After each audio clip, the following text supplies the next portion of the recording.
Who's this? Who are you? What are you doing? How'd you get on here? What am I doing? What are you dippity doing? I've been waiting. I just want to make sure you ask that question. Waiting years to say that. I know you have. I know Great you to have. see you, man. Good to see you. Long time no chat. Yeah, it's funny. Well, it's funny to say that right now because we just talked for about 20 minutes before you taught me how to podcast. Well, speaking of chat, what's the last thing you chat GPT? That's what I want to know. What's the last thing that you were curious? No. What's the second to last thing? Second to The last second thing. to last thing. Yep. Oh, I was talking to Chad about how many pants a man should have in his rotation. I actually believe you did do that. How many? Oh, yeah. Yeah, I did. How many were there? So, what's the consensus? Because I'd like to know. Well, you can kind of steer that conversation however you want. I mean, I can pull it up and try to find it, but if I'm trying to remember, so I got an advertisement from a pants company saying this is how many pants you should have in your rotation. This is like minimalist wardrobe because I think I probably look up how to simplify life all the time. Okay. And so I probably got like so I get advertisements on how to rotate your pants. Kind of just clean up your closet and like keep it really like neat and organized. Yeah. Because if I don't keep things like organized, it's like haywire. It's cuckoo town. Like, so I got to have everything in its place or I'll just forget where I put it or what I did with it. I'm old enough now to know. And I'm like, yes, that is ADHD, ADD. A's. You can't even finish it. You've already distracted. Whatever. So have you ever heard of the term? So I got to have everything, but I was just kind of curious. Have you ever heard the term object permanence? No, never heard that. What's that? So I have several of the letter types, ADDs in the house of mine. I don't have it, but I'm surrounded by it. And the object permanence is if you can't see it, it doesn't exist. And that actually is very common for those with ADD and ADHD. Yeah. No, that's okay. That's exactly right. So like I have to have, like if I have too many clothes in my closet, I'm just like, I can't look at this. Yeah. Like, cause it just confuses me. So I got to keep things pretty orderly. But what's funny, so I got this thing. I was like, curious. What are the four things that you can kind of like, what are the four pants? What are the four pants? Cargos? We're at an age where cargo pants are essential. We have a lot of stuff. Got stuff. Trail mix. You got to put your trail mix, your phone. Hand sanitizer. You got to put your hand sanitizer. Yeah, that alone is one pocket. That's like a pocket worth. Yeah, cargos used to just be. We used to just wear it to live. You know, it was a style, but now it's functionally. So hip hop. I got my cargos. They're filled with markers and fat caps, and my black book, and Yeah, well, that's because you were an artist. Mine weren't filled with anything. I just wanted to look like they were filled with markers and fat caps and spray cans and. I don't know, man. Like, there's a point where Adam Sandler was a joke and a punchline, and then you reach a certain age, you're like, I kind of get it, man. Like a Hawaiian shirt with like some basketball shorts kind of would be comfortable. Yeah, man. Like, I wonder if maybe I got it a little too soon in life. That's the problem. Well, I just want to say, hold on, John. I got to say this because back in the day, there's no question you marched to the beat of your own drum, and I look back in the 2000s. When you were on stage with, I would say skinny jeans, but you were just wearing, slim pants, comfortable pants, and everybody else was like fitting pants. Size 38, and you might have had like, just a shirt and maybe some running shoes, like you went left when everybody was like, how big can we make these t-shirts? How big can these pants be? How uncomfortable can these Timbs be on stage? And the thing I would always be like, man, he don't look the part, but man, this guy crushes it. And I was like, and I look back now and go, no, John was already ahead of where every rapper would be 10 to 15 years down the line. You know what I mean? Dude, so I had super big clothes at one point, and I remember this distinctly. I don't know if it was like 99 or 2000, but I lost about 100 pounds. Right. From 240 LP from back then. So my clothes were already super big at 100 pounds. Like they were super bags. You imagine when you lose like 100 pounds. Yeah. And like I lost it in like 9 months. It was something crazy. Right. And not healthy. I don't recommend it. Build that right. But I took every piece of clothing I had and I invited everybody over. I threw it all on the floor. I said, everyone just take it. Get rid of it. And then I went to the thrift store And for one brief moment, I bought because at that point I bought the tightest. You will know that I've lost I, this I weight. bought I bought like old school. I mean, I look like like I've like beat up the tight Wranglers and like old school. Right. It was But I'm like it was. saying It that probably looked. became the thing to do. Yeah, yeah. Well, but I will say, by the time skinny jeans came around, I was like, I can't do this. I cannot do this. And so I was super glad. I'm back to wearing some baggier stuff because I think the older I get, like what you said, like the Adam Sandler thing. You just It's want to like be comfortable. That's this it. is like this is like how do I look reasonable and comfortable and intentional? Absolutely. So I'm not sure I like the 4 pants that they recommended. I think I've got my own 4 pants I need. But how many pair of pants do you own? I have a lot of just black jeans. Actually, man, it's funny. I just got some cargo like pants from H&M for like Christmas or whatever, and I put them on, and they're pretty dope. Like they're decently fitting, but they're kind of like a vinyl, so it's like a that kind of feel. And there's no belt, so this is the worst thing about it is that they're steadily slipping. Like I'm not in my pant sag era, nor do I want to be. So I'm like they're form fitting, but the waist is needs a belt. You know what I mean? So I'm like, this is such a bad idea on so many levels. I can't wear them to be cool. I can't wear them to be comfortable. I can't wear them for the sake of professionalism. So I'm like trying to put a square peg into a round hole, and it's not working. That being said, I work in an office. I'm a pastor, so like I'm stuck in this weird world between what I need to wear versus what I want to wear. But Yeah. also 20 plus years of like triple XL pants and like triple XL shirts. I don't want to dress like that anymore. Like I like being a grown up, Did you still have those clothes? No, definitely not. No, it's so it How it don't. often do you go in your closet and be like, I don't need this anymore? I'd put it in and you take it to Goodwill. I did it a little bit today, but mostly I don't. If I don't want it, I don't buy it. I went on like like a thrift store run where I was like definitely thrifting hard and then getting stuff and then like coming home like trying to make it work, and I'm like, no, this is just a bad looking shirt. There's no way to cool this up, So Yeah. also like I'm 6'2", I'm pushing 6'2", so like it's really hard to find stuff that fits my frame. Oh, And dude. so if it's like a large, it could be like a midriff, like half shirt, Yeah. or it could be wonderful, or it could be XL, and I don't know. That being said, these are first world problems.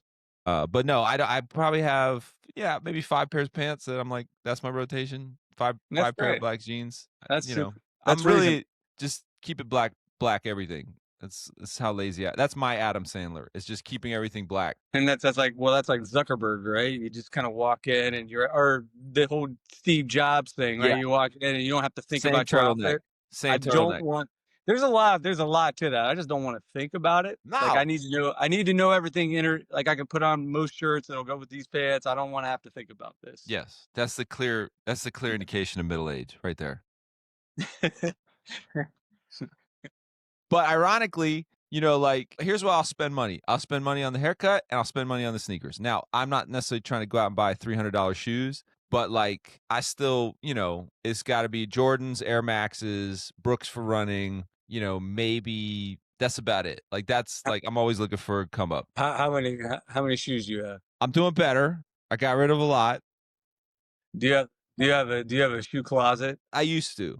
I got rid of a lot of them. My son has stolen a lot of my shoes too. That's the other Where problem. they were like all displayed and all that. And No, nothing like that. nah, not that far. I'm like, like I got a brand new pair of white Air Force Ones, and I got them scuffed, and I don't even care. It's like shoes are meant to be worn. I'm so different now. You know what I mean? Like I'm like, pay my mortgage or buy sneakers. I probably should pay my mortgage. But that being said, that's what I instruct my sons: pay for the top and the bottom. Other than that, nobody cares. Like, but if the shoes make you happy more than the mortgage, then you got to do what makes you happy. What about me?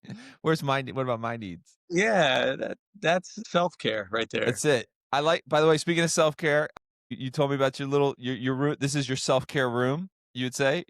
Yeah. Okay. Kinda. Yeah. You want to take me on an MTV Crib store? I'd love to see it. Yeah. Well, I can't because my wife is using the house. So got it. this is like back here. Let's see here. I'm trying to figure out how to use this thing. And I feel like a super old man here. What's this button? I download an internet. Not that. No, you plunge me into darkness. Just take it with you. Just take it selfie style. There it is. Okay, so I see you got a bike. You got a bike in the back. You got a little tread. Little tread. Peloton. This is it. This is good living. Tonal. Okay. And if I ever start writing raps again, Oh, wait a minute. I think that's really what people want to know. That's what people want to know. What happened? What in the world? What is that? the What only is that time from? I ever got on a magazine really had nothing to do with me. What in the world? What is that cover? What is that? This. Yeah. What is the magazine? How do you flip the screen on this app? No, that's all right. Just hold it up. Just hold it up to your face. It's a great Yeah. shot. You're It's from tinfoiled out. it's That's your from my tinfoil. last album That's your on tinfoil Goatee. era. Yeah, I'm tinfoil there. That was my buddy, really good photographer. They did a whole thing back in the day after he did that. He was talking about his lighting technique. So that's a photography magazine. Okay. Had So nothing here's to an do. example. Has nothing to do with me. Everything to do with his photography. I'm sorry. You still made it, bro. You're there. Man, I Take a bow. didn't make it. Never won that dove. I never made it. Never made it as a wise man. Never made it as a poor boy dreaming. Yeah, man. So no, this is Okay, like well, hold on. Time out. Time out. Which album do you think you should have won the dove for? Like, which one is your opinion? Like, this is my finest work. This is my swan song. This is the one I said everything I wanted to say to the very best way I could say it out of all your projects. Which one? man, my projects. Well, so here's the deal. I think if I were to objectively look at my music, I'd say I really like from that era. Well, from that era, I mean that is the era when I was with Goatee. I would say Hindsight. Yeah, that's your second one, right? Second one, Yeah, Hindsight. that's my favorite one. That's my favorite one. That album to me, I really have enjoyed. Also, when I'm done a few shows, I really enjoy playing songs from that album. Like and word of mouth, I think is probably artistically and creatively one of my favorites. But I think a lot of that too had to do with the fact that that was such a collaborative album. It almost Word of doesn't. mouth. Yeah, it's that one. Is that the one with No, that was Boy vs. Senate. Okay. Which one is Word of what mouth. was the single off Word of Mouth? Word of mouth. Okay, got it. Good idea. You don't know that one? Listen, man, you and I both have 30 years of music, okay? What's your I favorite celebrate song? your whole catalog. I won't say What's this. what's your favorite song off of Word of Mouth? Clearly Word of Mouth. But You want to pull it up? I don't know. I don't take away from anybody. I don't know if any of them should have won doves. But if you ask like what are my favorites? Okay. Well, I like Hindsight because I think the production shifted. I think Todd was really in his bag. I think Todd was like, I think you were saying everything you wanted to say in a way that was, I would say it was, in my opinion, it was before you got your record deal kind of mindset. Correct me if I'm wrong, but and you had such a successful first album. People don't understand as artists how hard it is if you have success out the gate. Like immediately the label wants you to repeat the formula. The fans want you to repeat the formula. It's like showing up to the party in an outfit and everybody expects you to wear that outfit for the rest of your life. Would you agree, or am I off there? No, man, I say this all the time. I had a wonderful label experience. I was fortunate. I feel like I'm more fortunate than most people. Goatee was great. The Goatee was great from the beginning. And I think Toby meant this. Toby told me, he goes, one thing I never want to hear an artist tell me is that the label made me do it. And he meant it. He would make suggestions like, I think you should do it. But they really gave me a lot of freedom. Who knows, maybe too much freedom, to be honest. Like, I'm like, are you guys sure this is a good business decision? You guys mind doing a little bit of micromanagement? You sure you want me to wrap myself up in tinfoil? Are you sure that's a good? No. They were like, I had a great label experience, and they really fostered the family, community, creativity ethos that they kind of, what they said they were front facing is what I felt walking into the offices and making the music. It was so fun. Hindsight was such a fun record. They were both really fun. My time with Todd was fun. I mean, you know that because that's kind of the era we were coming up together with Todd. But it was just fun because it was all new. We were young. In hindsight, I just think like it just felt very much like you said. They like the energy that I was able to bring what I loved about kind of hip hop that I grew up with, but do it in a way that was true to who I was, and also still was able to work within youth groups. And like that to me felt like a huge win when I look back at like being able to hit all three of those parts, to be able to do a hip hop album that I would be like feel good about playing at the open mics I used to go to, in that space. He's like, I understood it was, goofy and sometimes cheesy, but it was done well. And then to be able to have that happen and also um, kind of find my own lane in within that, and also to be able to show up to a church in West Virginia and it still connect there. I was like, all right, Yeah, this all the things were working. I don't think they understood. I don't think they understood the era of the time where it's like you're doing, a very urban black art form, but you're like, yeah, but my actual bread and butter is in West Jabip, Arkansas. Well, I always joke. I mean, we maybe we said this before on camera, maybe I've said this, but it's like if you were to do tour shirts of what we had, you see these tour shirts from these Right. bands, L.A. 3 nights, New York City, No. Atlanta, Miami. No. From me, it was like it would be like Huntington, West Virginia, or Yes, Wheeling, played West there. Virginia, Played there. or like the places we played.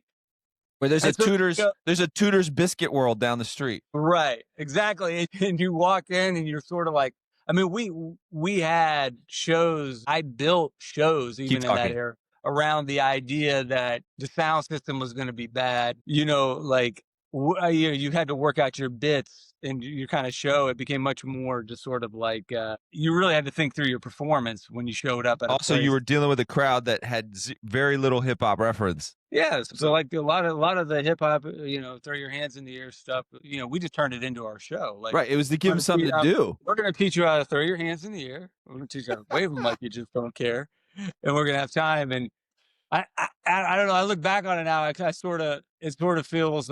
It doesn't feel lame as much as it feels like interesting to me at this point. There's the era. There it is. Everything we are talking about is summed up in this picture. Man, you don't need anything else except for this picture to explain. That was the Extreme Days tour. It was coming off of it. Was Pax 17 on that tour? Well, I think it was an off day. So this wasn't the actual tour, but it was like an off day in between the tour. So that was a show in either Clarkston or Clarksville, Tennessee. Yeah. And so he got either I knew the guy or he saw the tour, and so like he's like, "Whoa, you could come. I'm gonna book John and bring MG." It's funny, dude. I remember that show. I remember the venue. I don't remember much backstage, but I remember the show. But gosh, so that would have been what, 24 years ago now, right? Maybe 25. Maybe well, that would have been 2000. That tour was in the fall. When did your first album come out? It was April of 2000. Because I came out in May, or were you before me? I can't remember. I think you were before me. Was it February? Yeah, I might have actually had 2 releases. I think I had like an April for the Christian market, and then like the mainstream market was like, I don't know, a month later or something like that. Not that it made any difference, but I feel like you were before me. I really do, because it was like both labels were like watching, is this gonna work?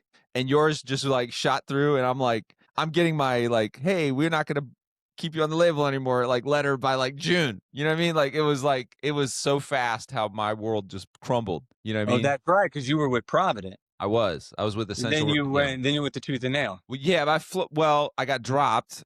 Like the record came out in April. I'm sure I got the letter by like, I have the letter somewhere. It's like in my garage, but it's like, I What feel did like it say?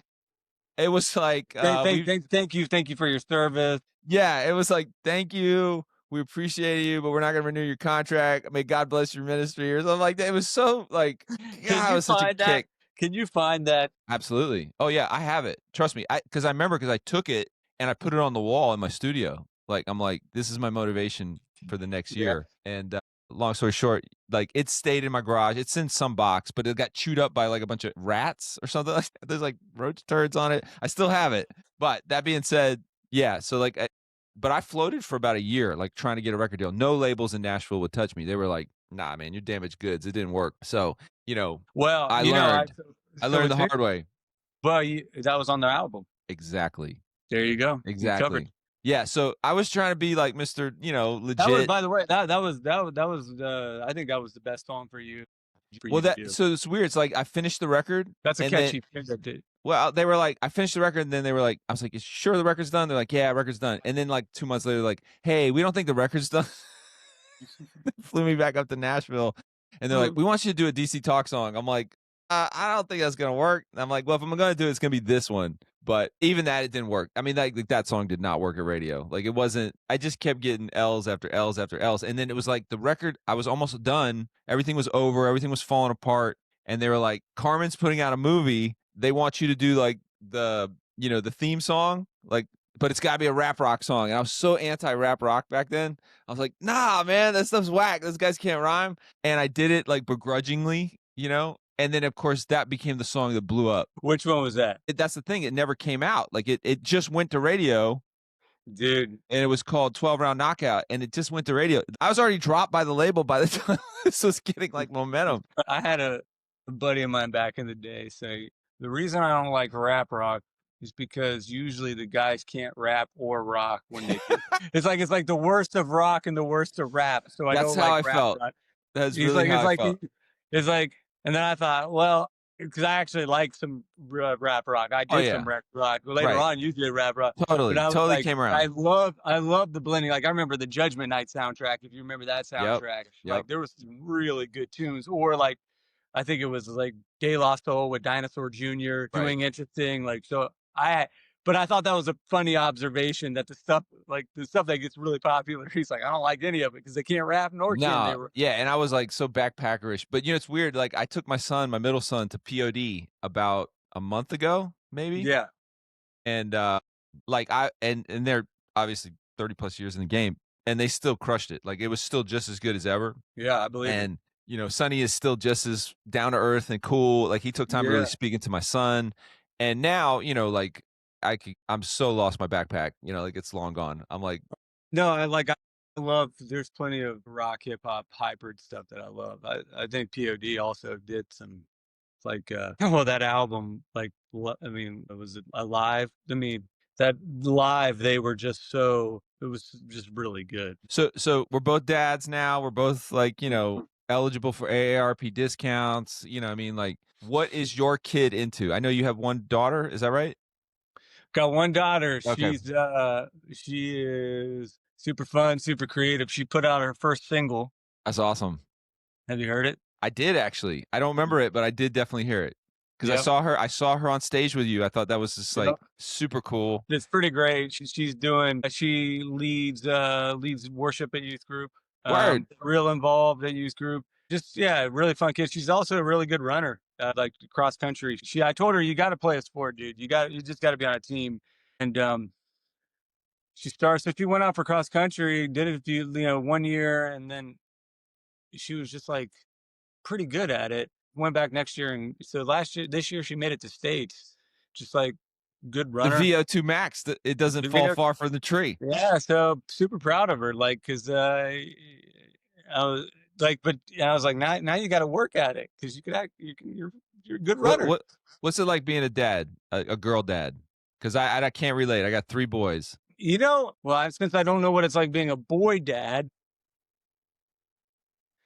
I'll just say everything's broken in my house. Okay, everything's broken. The funny thing about my daughter is very similar to me. Yeah. So it's really funny.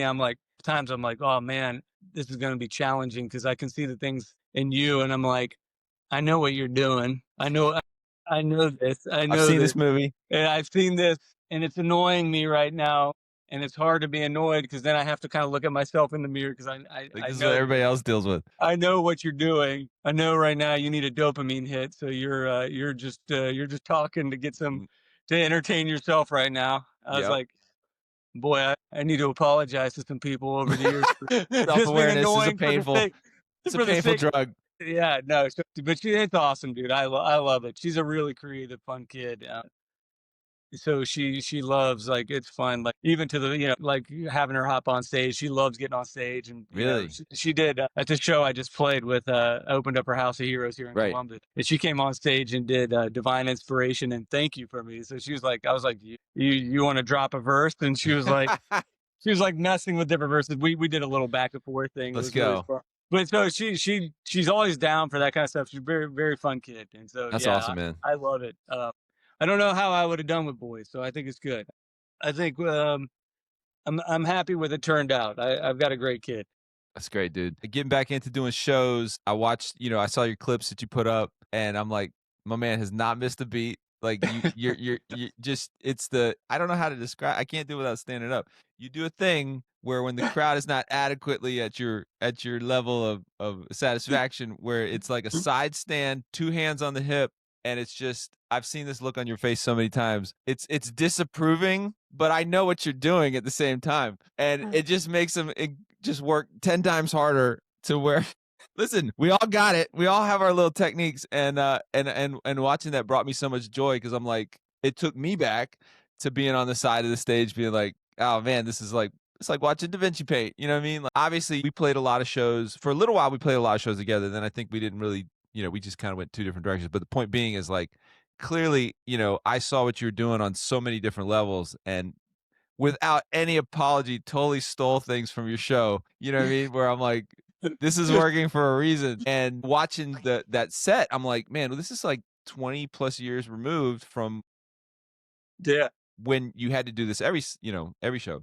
And the irony of that 600 people in that club. man. Well, it was a Yeah. It's a hometown crowd, right? It was in Columbus, right? yeah. Well, House of Heroes is from Columbus, Right. and they still pack it out every time they play. And they've invited me a couple times to kind of join, on the bill. And I'm good friends with the guys. And dude, I mean, so when they went on, they crushed it. Sure. It's just like they hadn't played in a long time, and they're one of those bands where it's like, it's like that joke. Your favorite band's favorite band. They're that band. They're just So super. here's a story I use all the time, and I don't even know if it's accurate, but I use it anyway. Is I was in Columbus for whatever reason, I can't remember why. I hit you up, and you said, "Hey, meet me at this Starbucks. We'll get coffee." And they were working at the Starbucks. Is this correct? That's probably true. When was this? Oh my gosh, Eight? probably around then. Yeah, Yeah, yeah, I would yeah. say around then. And then years later, 21 Pilots obviously blows up, and there's that House of Heroes 21 Pilots Mhm. connection that I was like, oh yeah, clearly I went to the Starbucks where the 21 Pilots guy was, and I ordered coffee from him with John Reuben. Like this story I've embellished so much to make my kids be like, what? 21 Pilots got you a latte? I'm like, yeah, absolutely. Hey, you know what? That would have been because yeah, Josh played in the band. So I don't know if Josh worked at Starbucks. I think it was Colin. Just let me go with the story, man. All right, we'll go with it. Dude, talk about a live show, man. Those guys are good. Have you seen them live? Nah, I never have. But Dude, one of my one of they my are. one It's of my so one of my favorite videos is the House of Heroes. I'm sorry, Mute Math yeah. 21 Pilots collab. Dude, it's no, I mean, it's Incredible. no joke. They locked into something. Well, it's great because it's like I really like their music. I mean, quite a bit. My daughter loves their music too. So it's that sort of like Yeah, common, right. like when we don't like, when I'm like, you want to listen to that, but I want to listen to this. You're tired of listening to my old school hip hop or Frank Sinatra. Then we put on 21 Pilots, and That's we're it. both we're we're So we're we're good. there's two things I do with my middle son every night is we'll do like some sort of like YouTuber Bible kind of thing. We'll watch, sometimes it's Ruslan, sometimes we'll watch Inspiring Philosophy, Nicholas Bull, whatever. Anyway, we watch something like that. And then immediately we just do songs. Like we would just rate songs. And most of that is him being like, what do you think about this? What is this? What's your score? Like he's just like, it's like living in the house with Pitchfork. You know what I mean? Oh, I would love that. It's Maybe great. being a boy dad wouldn't be so bad. I like that idea. Well, That's how I function. I like this is the kind of stuff I talk to Chad about at night. well, like for his birthday's coming up, all he wants is CDs and vinyl. It's crazy. Dude. I'm like, this kid would have been a normal kid in the 90s. There's a regular kid. Now he's like, collecting. Oh man, I forget what else he wanted. But he loves a record shop. He's been producing in like Garage Band, but his whole style is like how he produces or makes music or plays. It's just completely different. Like he's the iPad generation. So like, I'm like, don't you How want old some outboard gear? You know what I mean? What's that? how old is he? He turns 15. It's funny, dude. My daughter is always like, man, I wish I grew up in the '90s. Is what she says all the time. So it's Yeah, just funny. It's funny to hear that, there like is that. a fascination. There's a fascination, like because I think she's a part of that. I think there's a lot of kids that feel this way too, where they, in many ways, they would love it almost if the iPhone didn't exist. But because it does Right, exist, if you don't have it, you're not plugged in, you're out of right, touch. right, So it's this sort of like, I almost wish this wasn't here and I didn't have right. to communicate at this speed or feel the need or feel that impulse to want to, to have to engage, like there's this sort of like, romanticizing, like, which I Yeah. think there's Well, validity to this. if you take away every possible interaction, like you've taken away the physical touch of physical media, right? You take away the waiting to see your favorite video on something or the waiting to hear your favorite song on the radio. So Yeah. like everything becomes immediate. So these things now become like these like he bought a boombox from Goodwill. Like and brought me in one time to be like, "Hey, listen." And he's just going through the radio like he couldn't believe the radio. Like it was interesting. I'm like, "Yeah, it's the radio, man," you know? Well, because you're kind of connected. You're not, they're curating it for you in a way where you just kind Right. of take what they give you. It's happening in real time. Right. There's some sense of like, I think that I was kind of fascinated with like Stranger Things, the releases coming out on like, um, I think Thanksgiving. The other one came out, I can't remember, the Christmas Eve or something like that, or Right. like, I'm and trying to like make are you 3 years younger than me? You're 48, 47? What year are you born? I'll be 47 next week, Okay, so you're born in 78? 79. 79. Okay, so we're about 4 years apart. So I found a lot of things in Stranger Things. I'm like, "That's not how it was." You know what I mean? They're like yeah, there's a lot of 80s stuff, but nobody was sitting around like talking about their feelings and being like, I was like, there's way more people coming out of the closet in this show than I ever remember. Like anybody that was like ever like in the closet didn't come out till 25 years later. I'm like, this is not how it worked.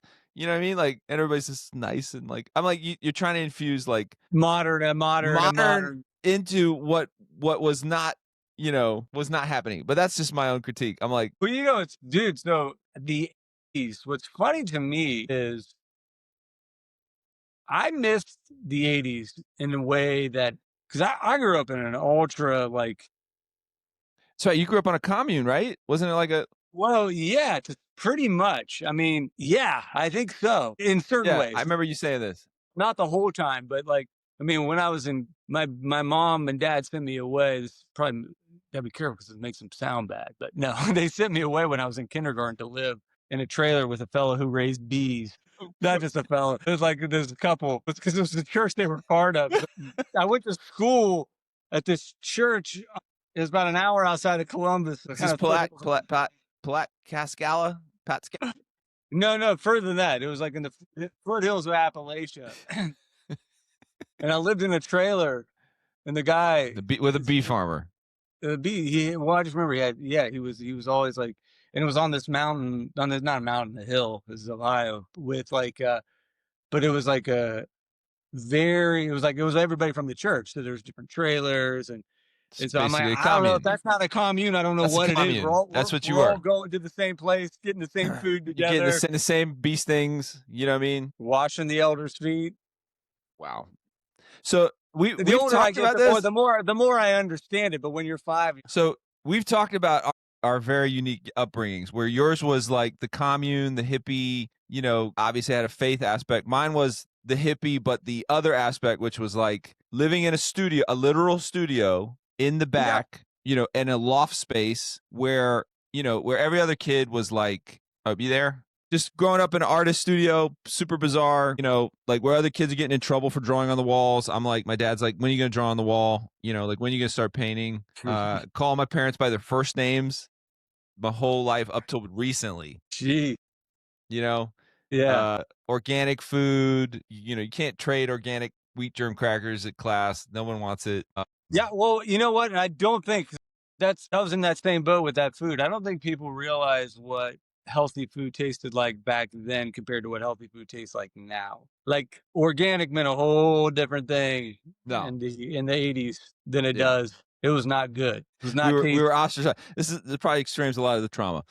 But This is why I that gained being all said, the weight, dude. This is why I gained all the weight. As soon as I got to a town where there was a McDonald's, really, I ate there every day. I can see that. I can Anyway. see that. So when my parents were split, I would play them off each other. I'd be like, my dad would be like, pick me up, like, where do you want to eat? He's trying to take me to the health food store. I'm like, we can go by McDonald's. But Mom would take me to McDonald's. that's it. Mom would totally take me right now. Pit him against him. If you really want to make me happy, Dad, you'll take me to McDonald's. Yeah, that Happy Meal is. I'm lacking happiness. You gonna bring the happy? Yeah. So, Well, let's but you then you did grow up. But you were familiar with a lot of the, like, you were watching Star Wars and all the movies. totally. Yeah, Oh see, man, I didn't watch all the cultural references that were going on in the 80s. I didn't understand it till I got older because I had to go back. It wasn't happening to me in real time. The only movie I had ever seen, and is why I always reference it, was Back to the Future. That's the only movie growing up that I remember being allowed to watch. so this was like all these movies, mainstream movies, off limits. Like Goonies, can't all do it. that. That was all E.T. That was all going back. Yeah, they're like, shut up and milk the honey of the bees. Just get the honey. Get in here, replace this tire, wash Uh, these feet. Okay. You know what?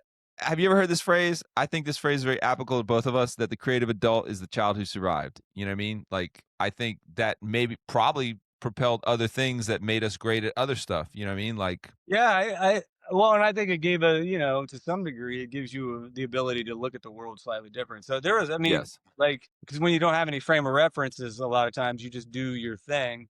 You're pulling right, from the little bit, and you kind of create something unique in that process, which I think is actually right. can be, the rest of the world might enjoy. You never know. Absolutely. So it was interesting, there's a lot of things I look back on that time now that I'm actually, a lot of things I would be like, that was the wrong approach, parents. But then there's a lot of things where I'm like, that was interesting. The things that I value now, you instilled that in me in a way that maybe other kids didn't. Absolutely. And so there's certain things about it now that I can look back on it, and I'm very appreciative of it. Absolutely. Well, so let's jump.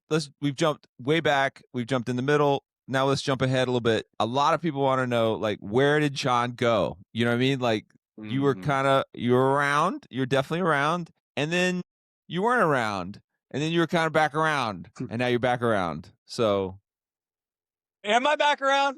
Am I are back? you? Am I Am I back? I back? don't know. I have no Who idea.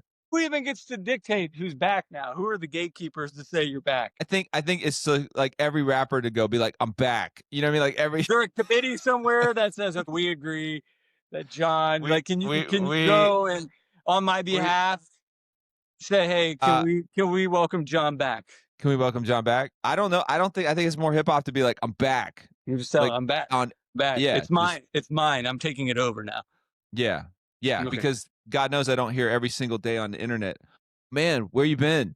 You know, I'm like, I've put out albums every year forever, you Yeah, I know? know. Like I didn't go anywhere, but You're choosing to not listen to my new stuff. yeah, you're choosing to like, pay your mortgage and, not pay attention. But So I put out a record now going on 10 years, which is funny because that would have been the first iteration of me being right. Balburu by is going to be Okay. 10 years this year.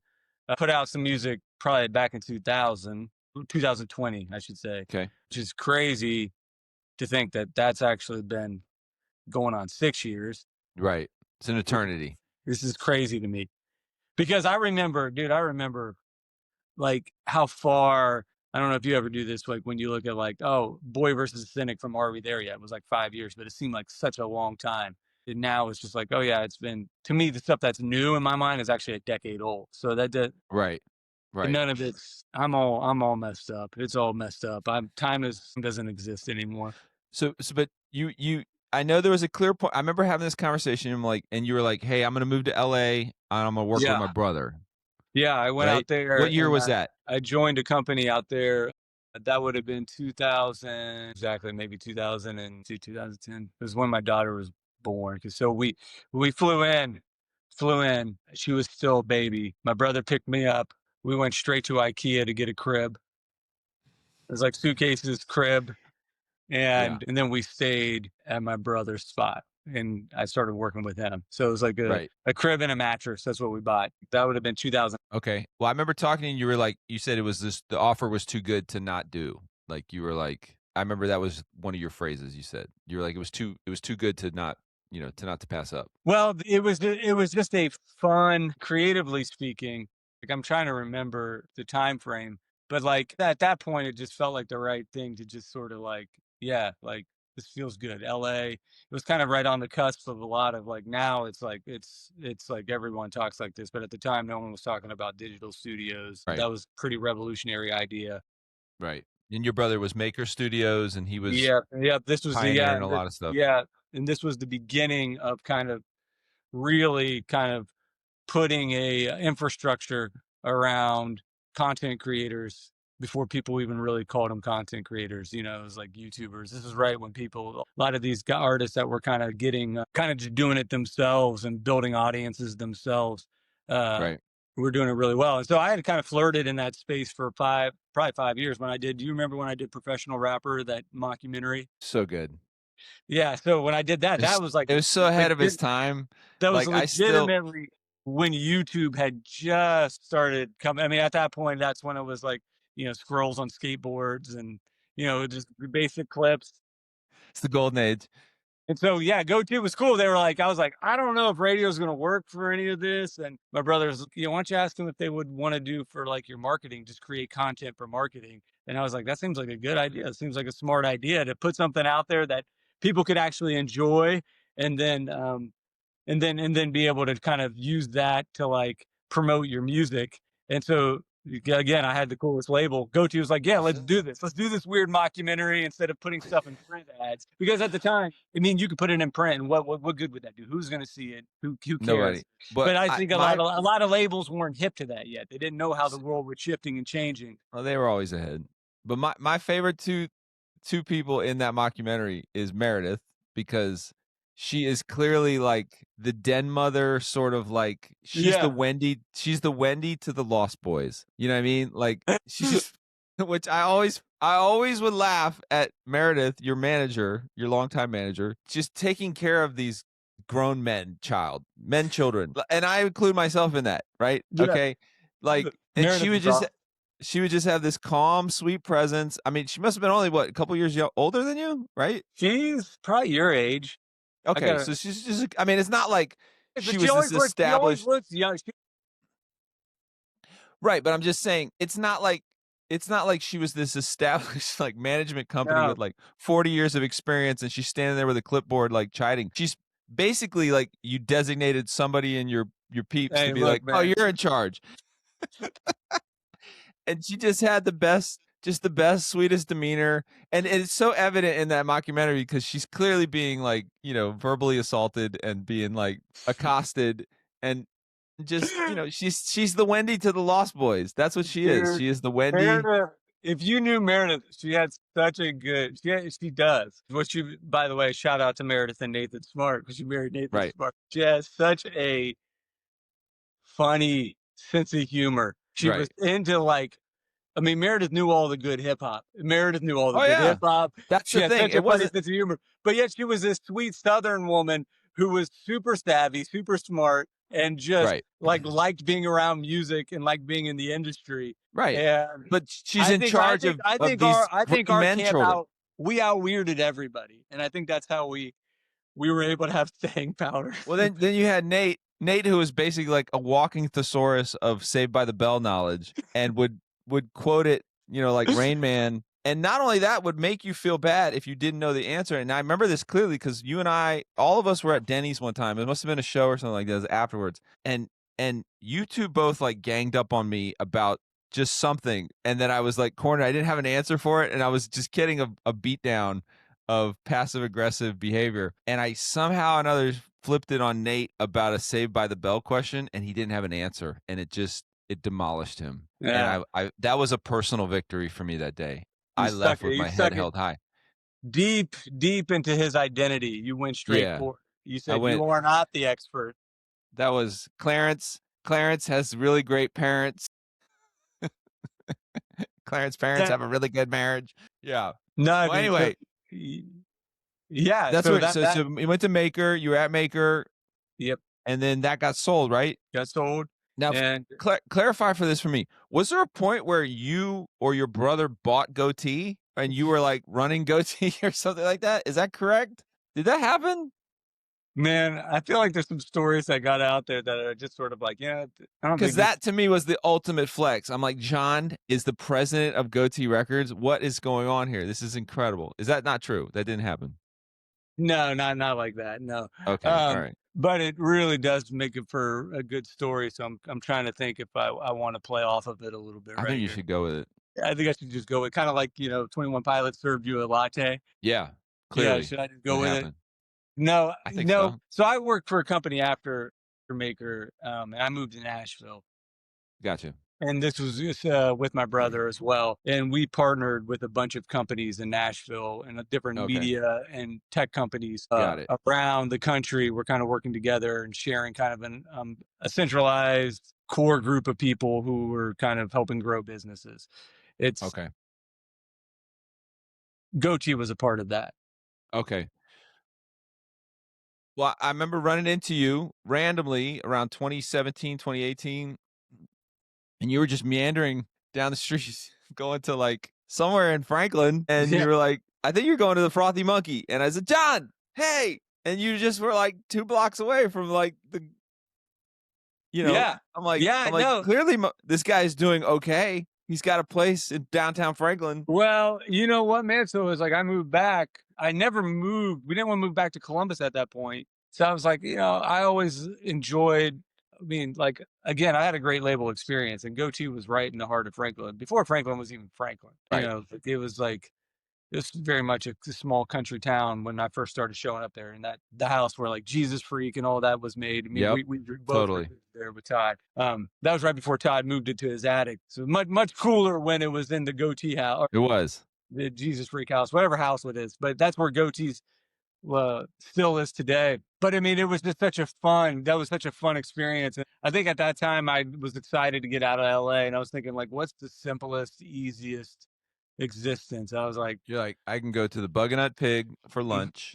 I can go to the Frothy Monkey for coffee. big goes And then I can Frothy go Monk. to, and then I can go to, There's what's I can the hang out wings with my place? music buddies. I can like still be in the industry a little bit. Like, cause actually what's funny is like I moved next to Goatee after I was no longer on Goatee.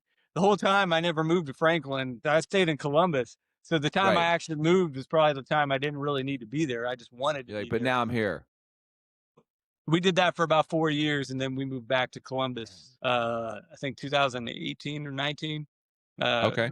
right before COVID. And then yeah, my wife is a counselor and a therapist, and so she works at the church we kind of have been going to. So again, once again, we're paralleling here. Okay. Your wife is a counselor and therapist. My dad is an art therapist. Really?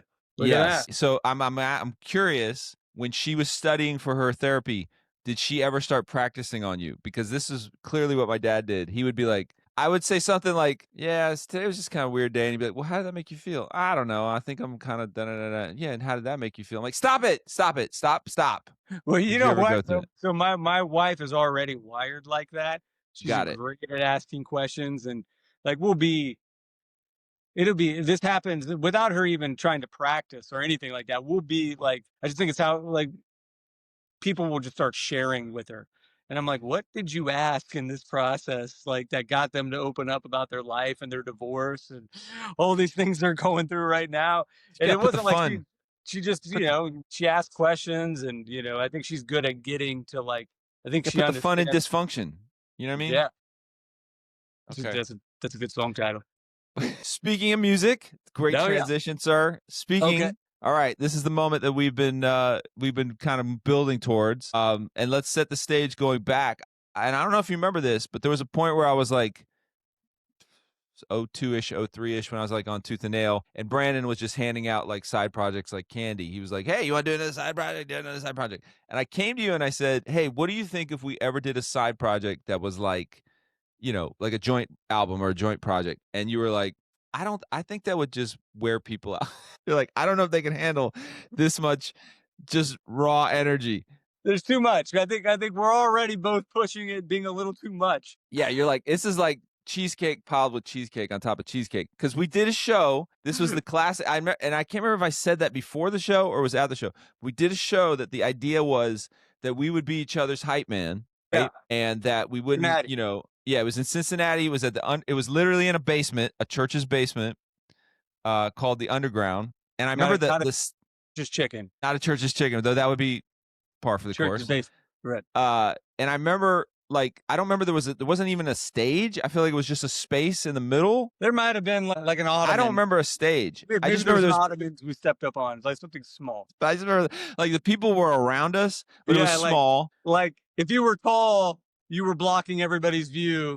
Right. You, I do remember that stage was pretty low Okay. because like it was like yeah, everyone's kind of like you're like right here staring at Yeah. people. I think we did that, or I did that because I was doing Scribble Jam and I needed something like to offset the Yeah. cost. But I just remember like maybe about 20 minutes into the show, I'm like, we have absolutely worn these people into the ground. Like that's all I remember was like these poor kids are gonna Because die of cardiac failure. we were trying to one up each other, and eventually people were like, "Come on, man! I don't want to throw my hands in the air anymore. I don't want to do this dumb dance. I don't want to do this weird. Stop telling me to say things. Stop telling me to say things. I don't want to like do any of your goofy youth group antics anymore. You've worn us out." Right. Yeah, it was like I don't think they can handle more than 30 minutes. I don't think even at 30 minutes I was like this crowd is wiped. Like they are Right. wiped out. But isn't that every hip hop show? Weren't you like bored out of your mind after like Yeah, like to an extent, yes, when but you have this like wasn't 10? No, I'm just kidding. There's this plenty was of like hip hop shows. everything was a 10 plus. I remember that. And I just remember thinking like I don't think a crowd could handle this much focused sunlight beams. You know what I mean? And I don't know if it was like after that I was like, well maybe this is a good idea. And I remember you were like, nah, it's too much. They can't it's too much. And then I was like, yeah, you're probably right. And I'm like, all right, well, next time I see you, let's go to Starbucks or something. Anyway, so that being said, we started playing around with music ideas, and here we are. Yeah, Here we are. here we are. Are we letting everybody know we're working on something? Maybe. Did I just say that out loud? I think you You could said the all, quiet part. I think you said the quiet part. yeah. So my man Marty, who's produced a couple tracks, I should say produced a couple projects for me. It's been a great relationship working. I think the original idea was you just said, hey, why don't we get him to do like one song? And then he was like, he just was off to the races. So we got a bunch of tracks. I'm going to record some stuff today. I'm going to record what I've worked on. But I don't know about you, but man, isn't it fun to just rhyme? You know what I mean? Like to just Dude, rap for yeah, no no, this whole process, well, it's a jump started. That's why I've got this beautiful IKEA desk set up now, and I've got to figure out how to track my own vocals. So you'll be way ahead of me. But no, it's been really fun, and you know, the stuff he sent over is just super, super cool, man. And so it like, yeah, I think this is a fun. What was I gonna say? I had a thought. This is bringing it back to a fun the gallivant, a fun escapade, a well, and it's still fun like I was fun about it. It's adventure. like I'm still like he's been sending them Fast and Furious, so I still don't know. It's fun to not know that is it going to be 6 months. This is going to be a double album. This is going to be a double album because I know that's how people like their music now. Double It's going to album. be a triple album with a CD DVD like Yeah, I went from 1 2 to now we got like it's been really fun to just have a bunch of creative ideas, and I right. think him reinterpreting kind of like creatively who we are and kind of putting his own unique spin on it is going to be really fun. So I'm actually really Well, excited. what I find Marty oftentimes when I do music with him, he's like, "Yo, man, just like tell these kids like they suck." You know, he's like, "Tell these kids that they ain't got it." He's like, he really wants to be mean. Like I'm like, I'm not angry anymore. Like I've got nothing to prove. I'm not mad at nobody. I'm not wearing my Tribe Called Quest shirt, yelling at the kids to get off my lawn. Like I'm in a really great place. So I don't know. I mean, I but can I yet can I can I can get mean. you I can get get mean. mean. You I get got a mean. I mean get streak. maybe instead of maybe we just get mean towards each other. Let's give the people what they really want. Like after all these years of us kind of being lockstep, and then you obviously having more success than me. I've got a lot of mean things to say about You you. you have a So lot. I can You can be mean. yeah, I mean, I I can't. haven't worked this out with my wife yet as a therapist, so I could pull up some anger towards. Anything you would say, I'd be like, "Oh man, I appreciate that." That's good constructive criticism. You're probably Yeah. right. So Yeah, I now apologize. we're gonna have to do some shows then too. That's what I'm thinking. And we're working on something right now. Yep. I'm thinking Uh, Venue is still up in the air, but we'll probably clearly do. we What do you think about 120 dates next year? minimum, minimum. Yeah. Do you think can we get Provident to wrap a tour bus for us? Is Are they even Providence still around? are they Did they still burn around? to the ground? I have no idea. Like every time I turn around, there's like a new CCM like controversy coming out that I'm like, oh my gosh, Yeah. like okay, another one bites us. And people ask me like, did you know? Were you there? Did you see it? Spill the beans. I'm like, my man, it's dirty everywhere. I don't know what you want to say. Like, you get enough people around, and bad things happen, or good things. It's not all bad. There's a little bit of good, right? There's still some good people out there. I would consider you one of the good ones. They're still around. It's like anything mean you could say to me, I'd be like, thanks, John, man. I appreciate that. But we gotta get somebody, dude. We're gonna have to go on tour. We're gonna have to get somebody to wrap our tour bus for us and pay for a tour bus. Okay. I've always wanted to do this. I've wanted to film a documentary of me showing up to like 75 seats at a coffee house somewhere in a full blown tour bus. I've done that. Clearly. You're like, clearly we have outkicked my coverage. Clearly. Who can we You're get? like, We need to get somebody to take us on tour so we can make this thing real. Can you get oh, can man. you keep your job at the church and leave for half the year? Absolutely not. But then again, I'm Do sure I they could like not? AI a version of me. Like, you know what I mean? Yeah, Like, exactly. the holographic technology is there. Or maybe I could go live and then you just put me on the screen. There's got to be a hack for this. It's gotta be. Ask ChatGPT after you ask about the pants again, but then ask ChatGPT. Yeah, who would be appropriate? What would be an appropriate thousands-ish wrap, like WWJD bracelets or I'm True gonna Love pull back. weights, We're Acquire going the back. Fire? I want old school KJ with the triple X clothes. I want that. Pull that picture up again of you. That's the KJ I want. When I create the hologram of you to perform with me, This that's you. guy? There he is. Where he is, right there. Yeah, I got a Timberland shirt on. That's pretty hip hop. Nah, you weren't. You looked reasonable. Look at I that. feel Look at right. the outfit I'm wearing. Yeah, like speaking of tight shirts. You have cargo pants on. Oh, Right there. those are horrible. See, It's a that's what good I'm saying. look. I was already in my Adam Sandler phase, dude. No, listen, look, you're green, complements your skin tone. You're clearly, you're like, it's not about me, it's about them, Hey, was that in my eyebrow ring phase? I can't tell. No eyebrow ring. All right, good. No. You're adorable. Great. Look at I'm that's a saying. good looking. That whole group right there. That's a good looking group. It's a good crew. MG looks like he's just stepped out of a Parliament Funkadelic video. No, I remember they were doing that. They had those teeth. Him and Othello were always. Oh, listen, they would check into hotels like that. Like, I would be like, man, guys, just not this time, please. And they're like, yeah, guy, like they would stay in character the whole time they checked in. Dude, so that's when I first met Othello. Like, so now I'm remembering we went out to eat afterwards. I remember. I can't, dude. That's. It was one of the first shows we kind of did together post labels. I remember that. Do you think the Extreme Days movie still wants to promote that movie and we could get them to wrap a tour bus for us? By wrap, what I mean wrap, just so people know when I say wrap a tour bus, I mean they put our faces on the tour bus. Yeah. And we drive around the country and play shows for 50 people. I think 50 is too much. I think that it needs to be the amount of people you could fit onto the bus. We can get 50 people. You think we can get 50 people? We can get 50 people in Wheeling, West Virginia. Now, are they in good health? Probably not. They might have back problems, but I think they'll be there. Yeah, you're right. They're right. They're there. They're especially if we just do a love offering. See, we're not going to need it because some label's going to wrap a tour bus for us to send us out. We're still living off the Extreme Days money. Dude, I was on that soundtrack. You know that? So I was on the tour promoting it, and then wasn't even on it. I think I was on that soundtrack. That's it, man. You clearly, you had a lot of hookups, man. What are you mad about? You got nothing to be mad about. But how am I going to be good at? How am I going to get these bars if I don't muster up some anger? Some anger. Who we mad at? We gotta figure out who we're mad at. We gotta pick a target. We gotta get somebody. We should just go after everybody in Christian hip hop. I mean, everybody, and tell them that we weren't respected enough. That's what I think. Oh, you want to go that route? Like yeah. You didn't respect the pioneers talk. We're back. We're back. This young generation doesn't know. You never showed us the respect we deserve. We've been up in this piece for 20 years. That type of talk. Okay. Man, you didn't pay your dues. You didn't pay your dues. What rhymes with pay dues? A sleigh cruise that don't pay dues. Your way news getting a gray bruise. Getting a gray bruise with bruise. You're metaphorically bruised with the cruise. What's cruise?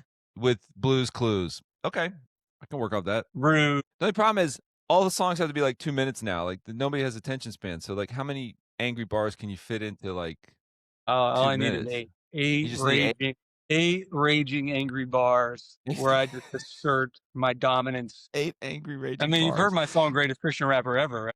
Yes, which I thought was such a beautiful declaration of independence that people I seem to mean, be a little what confused. says you're back more than And saying you're the greatest Christian rapper ever? right, right. That it's the greatness is eclipsed by the humility of that statement. Like that, those two things are walking hand in hand. Like I remember when you put that out, I'm like, nobody is going to get this joke. I get what he's saying. I get what he's trying to get at. I'm like, I wonder if anybody else will. I think people got it. You know, dude. People got the So, joke? well, so that's what's funny. Going back to the professional rapper thing I did with Meredith. Okay. Well, I remember them showing it at a GMA, and that was the moment I realized, like, I bet you 5 out of 10 people are going to really love this. About 3 out of 10 people are going to never listen to me again because of it. And about not a GMA, the GMA conference, and about 2 out of 10 are just going to be so confused. Yeah, Like, because nuance and intellectual highbrow really goes over well in the Christian market. Definitely, that is one of the benchmarks of this industry. I make thinking man's music. Yes, definitely. Yeah. Well, the problem is everyone else was in on the joke in the video of that documentary, and there was nobody there to be like, "Hey, wink, wink." So everyone's like, John is just mean. He's lost his mind. He's mean. and then it then didn't. I'm digress. It doesn't matter. Yeah. You know what? You know what? Anyways, we're gonna Music on the way. Shows if you on the guys are way. interested in booking a show, we need 150 of them in 2026 Minimum. minimum. And we're 7 stacks just to walk in the room, just to pick up the phone. What is a stack? A stack is a grip. It's a G. It's 1,000. So it's one Ooh. stack, 1,000. So 7 stacks just to pick up the phone. You know, money talks. Everything else walks. But if that's too much, we can work. We'll also out. do it for a love offering. So somewhere between. somewhere between. You know, I dare you to book me, and like that'd be really cool if you could. Like that's where we're somewhere between. You know what I mean? Somewhere between you owe us and we're really happy to be here is where we land. Right. Somewhere between those two things. Please. Yeah. Please. But we're not asking for much, but we're also asking for everything. So understand. Just in case. Just in case, we're also asking for everything. Also, if you don't have everything, we're okay with nothing or minimally, barely anything. Those two things would be acceptable. Nothing in between from point A to point B. So, unless you want it to be in between. Unless you want it to be. Unless you want it to be. And that's fine. We understand. It's a different time. Also, respect the shooter. Respect the player. Respect the architects. Also, the legends are coming to town. Respect the architects. But whatever. This is like it's like if passive aggressive was a booking agent, that's what that is. That's you know, like we might put it in our record. We might say it on record that we're worth a lot, but just know. But we're also don't let that intimidate. We understand. Don't let that. Don't let that. But also, like if it does, that's okay. I like this bit a lot. If it's okay. Also, we'll do whatever. Right. Really, we'll probably play like 3 or 4 shows. That's the goal. I would say maybe, yeah. Well, we got to do one. Or a lot. We'll play a lot or a lot. Look, this whole thing, I think, started with me just asking you how I can get out of Columbus in February. Yeah. So let's just go to the real reason.